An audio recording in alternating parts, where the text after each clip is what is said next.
এপিসোডের শুরুতে জোরো হাসির উপর অ্যাটাক করার জন্য দৌড় মারে। হাসিও তার ইংজে ডলা অ্যাটাক করে, কিন্তু জোরো ডজ করে তার চুল কেটে ফেলে। হাসি বলে, বাস্টার্ড, আমার চুল কেটে ফেলেছো? যাও, তোমাকে ক্ষমা করে দিলাম। এগুলো তো চুলই, আবার গজিয়ে যাবে। আমাকে তো আর কাটতে পারবে না, কারণ আমার 6টি হাত রয়েছে। যদি পারো তো কেটে দেখাও। জোরো আবারও অ্যাটাক করে। হাসি তার শট আটকানোর চেষ্টা করে, কিন্তু জোরো এবার তার মাথায় আঘাত করে। জোরো বলে, তোমার সাথে খেলা করার সময় আমার কাছে নেই। জোরোর অবস্থাও খারাপ হয়ে আছে। জোরোর অবস্থাটা একটু বোঝার চেষ্টা করো। আজকেই মিহকের কাছে সে 3বার আঘাত পেয়েছিল। মিহকের শেষ অ্যাটাক এতটাই ঘাতক ছিল যে জোরো অজ্ঞান হয়ে গিয়েছিল। এরপর সে আলং পার্কে এসে নামির হাতে ধোলাই খায়, ফিশম্যানদের সাথে লড়াই করে, লোপিদের বোটের সাথে ধাক্কা খায়। সানজি জোরোকে দেখতে থাকে। তখনই কুরবি তার উপর অ্যাটাক করে দেয়, কিন্তু সে ডস করে ফেলে। সানজিও তার উপর কিং মারতে থাকে। জোরো আবারও অ্যাটাক করে, কিন্তু হাসি একটি পিলারের উপর উঠে আটকে থাকে। জোরো বলে, অক্টোপাস নিচে নামো। এদিকে জনি বলে, এভাবে চলতে থাকলে তো বড় ভাই লোপি মারা যাবে। এখন আমাদেরকেই কিছু করতে হবে। গেনসান তাদের পিঠে মেরে বলে, তোমাদের অবস্থা এমনিতেই খারাপ হয়ে আছে। এই অবস্থায় তোমরা তাকে সাহায্য করতে পারবে না। আমি তাকে বাঁচানোর জন্য যাব। গ্রামবাসীরাও তার সাথে যেতে চায়। গেনসান বলে, এতগুলো লোক গেলে ফিশম্যানরা নোটিস করে ফেলবে, তখন বিপদ আরো বেড়ে যাবে। তাই আমি একাই যাব। নজিকো বলে, আমি তোমার সাথে যাব। তারা আমার ছোট বোনের জন্য লড়াই করছে, আর আমি তাদের জন্য এতটুকু করতে পারবো না। গেনসান বলে, ঠিক আছে, আমার সাথে আসো। তারা লুফিকে বাঁচানোর জন্য যাওয়া শুরু করে। লুফির শেষ নিঃশ্বাসটুকুও বাইরে বেরিয়ে আসে। সানজি এখনো কুরবির সাথে লড়াই করছে। আর্লং বসে সবকিছু দেখতে থাকে। হাসি বলে, রোরোনোয়া জোরু, আমি শুনেছি তুমি 3টি শট দিয়ে লড়াই করো, তাহলে এখন একটি শট কেন ইউজ করছো? জোরো বলে, একটি শট দিয়ে আমি তোমাকে হারিয়েছি, তাই বেশি কথা না বলে তাড়াতাড়ি নিচে নামো। হাসি বলে, আমি তখন সিরিয়াসলি লড়াই করিনি। এর কারণ হচ্ছে কোনো হিউম্যান শর্টসম্যান আমাকে হারাতে পারবে না। শুনতে চাও কেন? যখন তুমি শুনবে তখন আশ্চর্যিত হয়ে যাবে, ভয়ে কেঁপে উঠবি, কানের পর্দা ফেটে যাবে, জ্ঞান বুদ্ধি সব লোপ পাবে। এদিকে জোরো ঠিক মতো দাঁড়াতেও পারছে না। জোরো বলে, আমার জ্বর আরো বেশি হয়ে গেছে। ভেবেছিলাম কাজে ব্যস্ত থাকলে জ্বর কমে যাবে, কিন্তু এখন তো দেখছি আরো বেড়ে গেছে। সানজি বলে, আমি তো এটাই ভাবছিলাম যে সে এরকম আঘাত নিয়েও কিভাবে চলাফেরা করছে। হাসি বলে, তুমি কি অসুস্থ হওয়ার নাটক করছো? আমি তোমার সব সস্তা ট্রিকে পড়ছি না। এখন আমি তোমাকে আমার আসল রূপ দেখাবো। সে উপরে উঠে একটি ঘরে ঢুকি এবং 6 হাতে 6টি শট নিয়ে বেরিয়ে এসে বলে, এটা হচ্ছে আমার আসল রূপ। কিন্তু জোরো মাটিতে পড়ে যায়। হাসি বলে, তুমি কি মজা করছো? জোরো ব্যথায় কাতরাতে থাকে। ইসুকু বলে, কোনো সাধারণ মানুষ এরকম আঘাত পেলে তাকে 6 মাস বিছানায় পড়ে থাকতে হতো। সানজি শুধু জোরোকে দেখতে থাকে। তখনই কুরবি একটি জোরদার পাঁচ মারে সানজির পেটে। সানজি আর্লং পার্কের বাউন্ডারি ওয়াল ভেঙে দূরে গিয়ে পড়ে। কুরবি বলে, আমি ফিশম্যান ক্যারেটের 40 ডানে আছি। ডান মানে হচ্ছে লেভেল। হাসি বলে, একজন মহান সার্চম্যান দেখার আগেই তুমি মরে গেলে রোরোনোয়া জোরো, তোমার ভাগ্য তো খুবই খারাপ। যদি তুমি আমার 6 শট স্টাইলে একটি আঘাতেও মারা যেতে, তাহলে তোমার নাম ইতিহাস বইয়ে লেখা হতো। সে রেগে তার শট চারিদিকে জোরে ঘুরাতে থাকে। এতে সেখানে ঘূর্ণিঝড়ের সৃষ্টি হয়। কুরবি বলে, তুমি কি আর্লং পার্ক ভাঙতে চাও নাকি? তার কথা শুনে হাসি থামে। জোরো আবারও দাঁড়ানো শুরু করে। জোরো বলে, একটা কথা ভালো করে শুনে রাখো অক্টোপাস, আমি একজন মানুষের সাথে দেখা করতে চাই। যতক্ষণ না তার সাথে আমার দেখা হচ্ছে, ততক্ষণ স্বয়ং মৃত্যু আমার জীবন নিতে পারবে না। এরপর দেখানো হয় উসবকে। সে বলে, আমি এভাবে ফিশম্যানটিকে বিজি রাখবো, ততক্ষণে লুপিরা সবাইকে হারিয়ে দেবে। আমি চারদিকে ঘুরে আবার আলং পার্কে ফিরে যাব, তখন তারাই এই ফিশম্যানটিকে মারবে। সে অনেক খুশি হয়ে বলে, উসব সামা, তোমার মাথায় তো অনেক বুদ্ধি। এরপর সে পেছনে ঘুরে দেখে ফিশম্যানটি সেখানে নেই। উসব বলে, ফিশম্যানরা তো মাটিতে কচ্ছপের মতো চলে, এটা আমার জন্য অনেক ভালো হলো। সে কচ্ছপ কচ্ছপ বলে ডাকতে থাকে। তখনই তার পিছনে চৌ আসে আর বলে, কচ্ছপ কাকে বলছো? উসব আবারও দৌড়ানো শুরু করে। এদিকে গেনসান আর নজিকো পানির নিচে চলে এসেছে। গেনসান একটি হাতুড়ি দিয়ে পাথরটি ভাঙার চেষ্টা করছে। সানজি তো শুয়ে শুয়ে সিগারেট টানতে থাকে এবং জোরো আর হাসি সামনাসামনি দাঁড়িয়ে থাকে। হাসি বলে, তুমি কখনোই আমার 6 শট স্টাইলকে হারাতে পারবে না।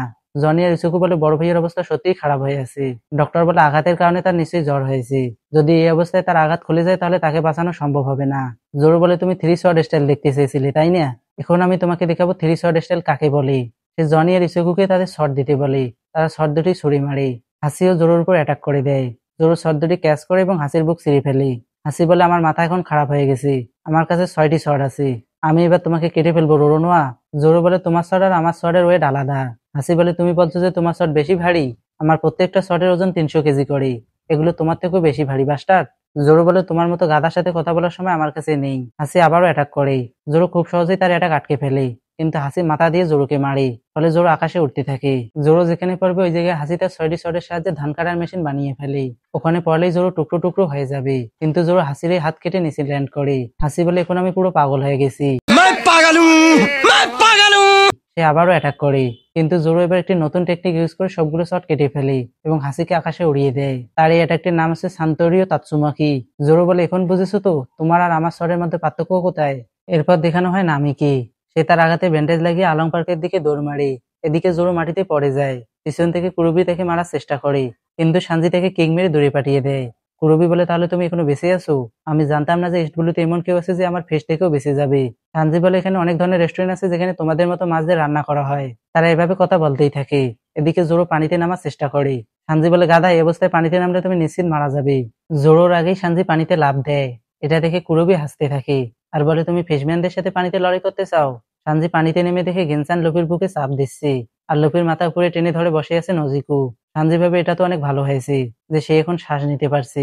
আমাকে শুধু এখন কিক মেরে পাথরটি ভাঙতে হবে। কুরবিও পানিতে নেমে তাদেরকে দেখতে পায়। সে অ্যাটাক করার জন্য আসতে থাকে কিন্তু সানজি তার চুল ধরে তাকে আটকায়। কুরবি প্রথমে তার চুল ছাড়িয়ে নেয়। এরপর সেই চুল দিয়ে সানজিকে বেঁধে তাকে কাছে টেনে আনতে থাকে। সানজি কিক মারার চেষ্টা করে কিন্তু পানির কারণে তার মুভমেন্ট খুবই স্লো হয়ে গেছে। কুরবি সহজেই তার অ্যাটাক ডজ করে এবং তার পেটে একটি কিক মারে। আবার তাকে কাছে টেনে সানজির মাথায় কিক মারে।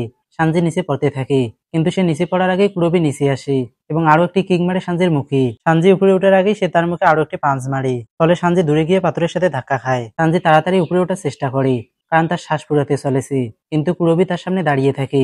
কুরবি তাকে ধরে পানির নিচে নিয়ে যায়। পানির চাপের কারণে সানজির নাক মুখ দিয়ে রক্ত বেরিয়ে আসে। সে তার একটা আঙ্গুল দেখায়, মানে তার কথা হচ্ছে একবার শ্বাস নিতে দাও, এরপর দেখাচ্ছি। কুরবি বলে তুমি এখনো বেঁচে আছো? তুমি কি সত্যি মানুষ? সে সানজিকে উপরে এনে বলে দেখি তুমি আরেকবার সহ্য করতে পারো কিনা। সানজি ভাবতে থাকে এরা হচ্ছে ফিশম্যান, এর মানে এরা মাটিতে ফুসফুসের সাহায্যে শ্বাস নেয় এবং পানিতে ফুলকার সাহায্যে। আমি যদি তাদের ফুলকাতে আঘাত করি তাহলে কাজ হবে। সে কুরবির ফুলকা কামড়ে ধরে, ফলে কুরবি ব্যথায় চিৎকার দিয়ে উঠে। এই সুযোগে সানজি উপরে উঠে। সে তাড়াতাড়ি মাটিতে উঠে জোরকে বলে লুপি ঠিক আছে। কুরবিও উপরে উঠে আসে। সে বলে তুমি কি মনে করছো মাটিতে আমার সাথে জিততে পারবে? কিছুক্ষণ আগে আমার যে অ্যাটাকে উড়ে গিয়েছিল সেটা ছিল 100 ব্রিক ফিস্ট। আমার আলটিমেট টেকনিক আছে 1000 ব্রিক ফিস্ট, তাই তোমার জেতার কোনো সম্ভাবনা নেই। সানজি বলে পানিতে আমায় খুব মেরেছিলে, এখন তোমার পালা। সানজি থেকে একটির পর একটি কিক মারতে থাকে। সে সোজা হওয়ারও সুযোগ দেয় না।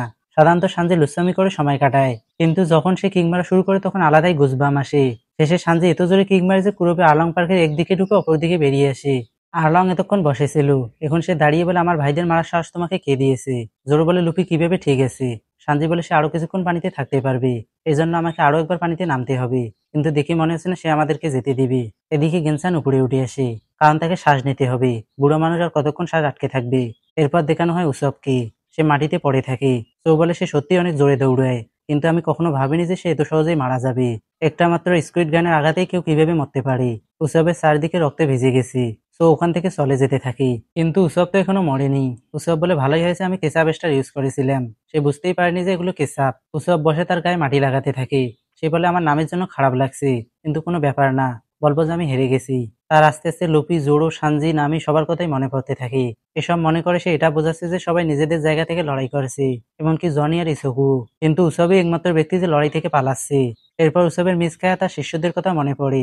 উসব বলে কতটা লজ্জাজনক বিষয়। সে জোরে চিৎকার করে বলে ওই ফিশম্যান কোথায় যাচ্ছ? সো বলে তাহলে তুমি এখনো বেঁচে আছো? উসব বলে যখন আমি আমার গ্রাম ছেড়ে আসছিলাম তখন থেকে আমি শান্তি এবং সুরক্ষার কথা ভুলে গেছি, কারণ তারা প্রত্যেকদিন তাদের জীবন হাসতে হাসতে বিপদে ফেলে, যার কারণে আমি সমুদ্রে বেরিয়েছি। আমিও তাদের মতো হৃদয়ের গভীর থেকে হাসতে চাই। যদি আমি এরকম করতে না পারি তাহলে তাদের সাথে একই শিপে থাকার আমার কোনো যোগ্যতা নেই। উসব তার গুলতি তৈরি করে ফেলে। সো অ্যাটাক করে দেয়। উসব তার মুখে ব্লাস্ট করে কিন্তু ততক্ষণে সো একটি পাঁচ বসিয়ে দেয় উসবের মুখে। ফলে উসব মাটিতে পড়ে যায়। সো তাকে কিক মারতে থাকে। উসব একটি হাতুড়ি বের করে তার পায়ে মারে। এরপর সে একটি স্পেশাল অ্যাটাক করার জন্য তৈরি হয়ে যায়। তার এই অ্যাটাকটির নাম আছে রাবারম্যান অফ ডুম। সো ভয়ে তার চোখ বন্ধ করে ফেলে। এই সুযোগে উসব ওখান থেকে পালিয়ে যায়। উসব একটি অ্যালকোহলের বোতল তার দিকে ছুঁড়ে মারে। সো সেটা ক্যাচ করে ফেলে কিন্তু উসব গুলতি চালিয়ে সেটি ভেঙে ফেলে। তো বুঝতে পারে না উসব কোথায় লুকিয়ে আছে, তাই সে পানি মুখে ঢুকিয়ে জোরে ছুঁড়ে মারে। ফলে অনেকগুলো গাছ ভেঙে যায়। উসব একটি গাছের পেছনে লুকিয়ে এদিক সেদিক তাকিয়ে থাকে। তো তাকে দেখে ফেলে। সে তার ওয়াটার গান চালানো শুরু করে কিন্তু উসব গাছের পেছনে লুকিয়ে থাকে। তখনই সো এসে গাছটি কিং মেরে ভেঙে ফেলে। উসব বলে কিছুক্ষণ আগে আমি তোমার উপর অ্যালকোহল ফেলেছিলাম। সে ফায়ার স্টার ইউজ করে, ফলে সোয়ের শরীরে আগুন লেগে যায়। সো পানির দিকে দৌড়াতে থাকে কিন্তু উসব তার হাতুড়ি দিয়ে জোরে তার মাথায় মারে। ফলে সো দূরে গিয়ে পড়ে। এরপর উসব হাতুড়ি দিয়ে এত মারে যে সোয়ের পুরো শরীর ফুলে যায়। উসব শুয়ে বলে আমি একটি ফিশম্যানকে হারিয়েছি। এরপর দেখানো হয় আলং পার্কের সিন। সেখানে গেনসান লুফির মাথা ধরে আছে আর নজিকো লুফির বুকে চাপ দিচ্ছে। এদিকে আলং, জোরো আর সানজি দুজনকে ডাউন করে দিয়েছে। সানজি আস্তে আস্তে দাঁড়াতে থাকে। আর্লং হাসতে হাসতে বলে আমি তোমাদের মতো মানুষদের টাচ না করেও মারতে পারি। সে তার হাতে পানি নিয়ে সানজির উপর জোরে ছুঁড়ে মারে। ফলে সানজি মাটিতে বসে পড়ে। তখনই সেখানে নামি আসে। আর্লং বলে তুমি তো শুভ মুহূর্তে চলে এসেছো, আমি এদেরকে মারতেই যাচ্ছিলাম, কিন্তু তুমি কি মনে করে এখানে আসলে? নামি বলে আমি তোমাকে মারার জন্য এসেছি আর্লং।